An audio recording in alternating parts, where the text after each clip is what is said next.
Keeping characters consistent in AI is tough. Usually the looks jump around and the motion just doesn't feel smooth from one shot to the next. I made this short film to see if I could finally fix those jumps and keep the movement steady. Here's the result.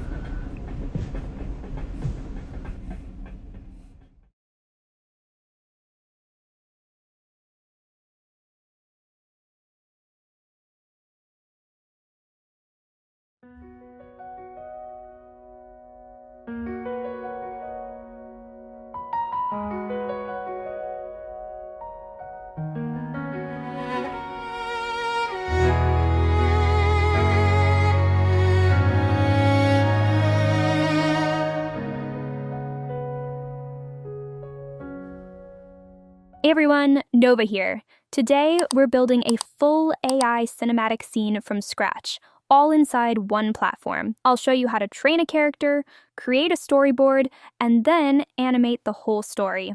Let's get into it. So, I'm partnering with Morphic for this video. It's an AI storytelling platform designed for making films that actually look, well, professional. Honestly, this is my first real deep dive into the tool, but it's already my go-to. You've got pro features like keyframe animation, actual 3D camera motion, and even frame in-betweening. Plus, you can train your own character models and do object-level video editing. Once you're in the Morphic interface, the first step is creating a new project. Inside that, you'll start a new file. Think of the file as your main workspace. It keeps all the scenes and assets for a specific episode in one organized spot. Now, every file is split into 3 core spaces: Canvas, Copilot, and Compose. Copilot is your built-in AI assistant for brainstorming ideas and prompts. Compose is your timeline for finishing the film. And Canvas, this is where you visually build your scenes. You can generate and edit images, videos, and even audio clips, all laid out like a storyboard or a shot map, so you can see the whole flow at once.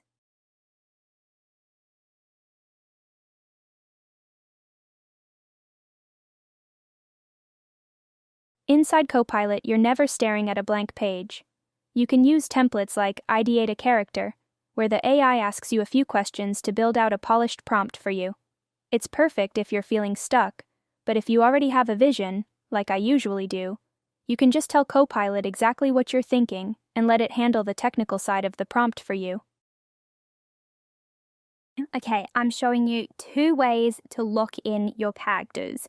Both work great, but they are a bit different. First, we'll use Copilot for character sheets and storyboarding. A fast way to get things moving. Then, I'll show you my personal favorite method.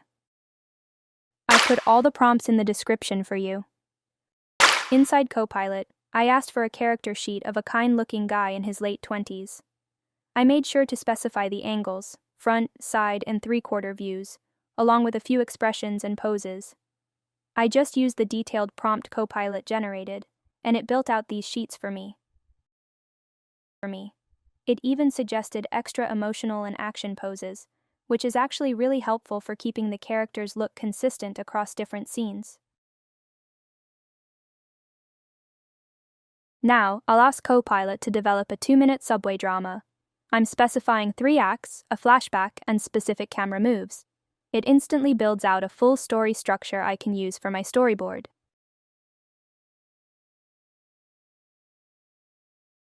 From there, I upload my character sheets and tell Copilot to turn that story into a visual storyboard.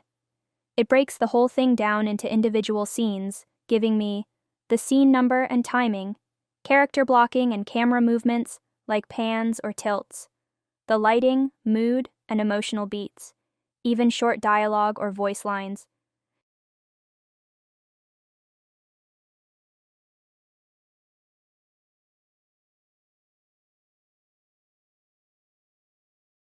For every scene, it also generates a detailed prompt that I can copy straight into the canvas to create the images. It refers back to my character sheets. This means every prompt includes the specific outfit and features we locked in earlier, which is excellent for keeping the look consistent throughout the film.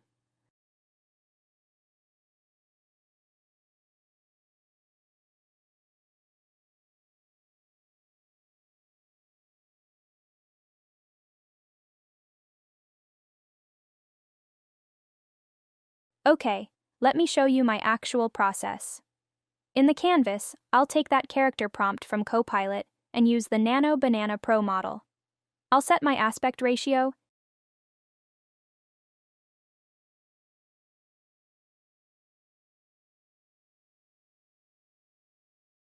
hit generate, and check out the variations. They all look good, but I'll go with this one. Just a quick tip. Making sure your prompt includes a blurred or simple background usually works better when you're training a character later. Once I pick a favorite, I use it as a base to generate a few more shots, close-ups, profiles, and wide angles. Just click the image, and the prompt box appears right below it. I'll paste the original prompt but just swap the camera angle, like changing portrait to side view or wide shot.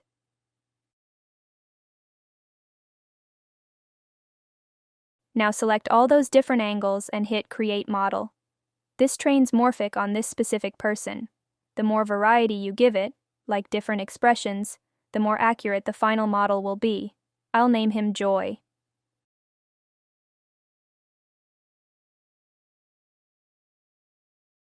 From now on, whenever I'm prompting, I just type at Joy. Morphic instantly pulls in his exact features, which is the most reliable way I've found to keep a character consistent across a whole film. Alright, Joy and Maul are both ready to go. I'm going to step away from the storyboard for a second and just try an idea I had. Back in Canvas, I'll start a new prompt and just tag it Maul. I'm going for a moody vibe here, her sitting on the floor in a dark apartment, looking pretty heartbroken. Since we already trained the model, Morphic knows exactly what her face looks like. This is the part that really matters. I can change her clothes or the entire room just by typing it, and she still looks like the same person. It saves me from having to make a new character sheet every time I want her to wear something different. Okay, let's see the result.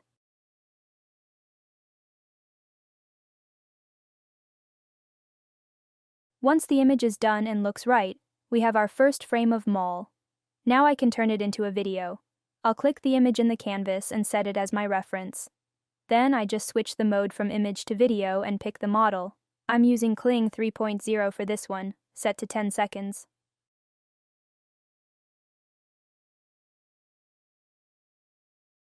I'll also tag at Mole in the video prompt just to make sure the model stays locked onto her features while it adds the motion, and here's the result. For the animation, I'm writing a timeline-style prompt so I can control the camera and the emotion over the whole 10 seconds. 0 to 3 seconds. I'm starting with a wide shot and a very slow push-in while she's sitting against the wall. 3 to 6 seconds. I've asked the camera to drift into a 3/4 medium close-up as she looks toward the window. 6 to 10 seconds. We move into a tight close-up on her eyes as she looks down and takes a heavy breath. Timeline prompting is just a way to direct your video by time. Instead of writing one big paragraph and hoping the AI understands, you basically break the clip into segments. For each one, you tell the model 4 things: the shot type, the camera move, what the character is doing, and the emotion of that moment. At the very end, you add one global style line for the whole clip, where you set things like cinematic style, lighting, color grading, pacing, and overall mood. First and last frame prompting is basically keyframe planning. You design the start and the end of the shot as 2 precise frames, and then let the model handle the movement in between. For the first frame prompt, you lock everything in: the character, the angle, the lighting, and the overall film style. For the last frame, you keep that foundation identical. The only things you change are what actually move, like her facial expression, her pose, or maybe her putting on a pair of headphones. You pair those 2 frames with a short action prompt that describes the shift. The main thing to check is that your lighting and camera angle match in both frames. If those stay consistent, the animation usually comes out much cleaner than trying to pack too many ideas into a single text prompt. Here, I'm just chaining the clips together by using the last frame of the previous shot as the starting point for the next one. Now, I'm writing a quick timeline prompt. I want the camera to push in from a medium shot to a close-up, while Joy adjusts the headphones on Maul and pulls his hand back. Then, I'll switch to an extreme close-up of Joy in profile. I'm describing him looking at his phone with a focused look. Another way I keep things smooth is by reusing the last frame of a shot as the starting point for the next one. I just click here. I just click Extract Last Frame to Canvas. That final image drops right back onto the canvas as a still, which I can then use for the next clip. If I need even more control, I'll sometimes download the frames and grab a middle frame I like instead. That's a quick wrap on Morphic.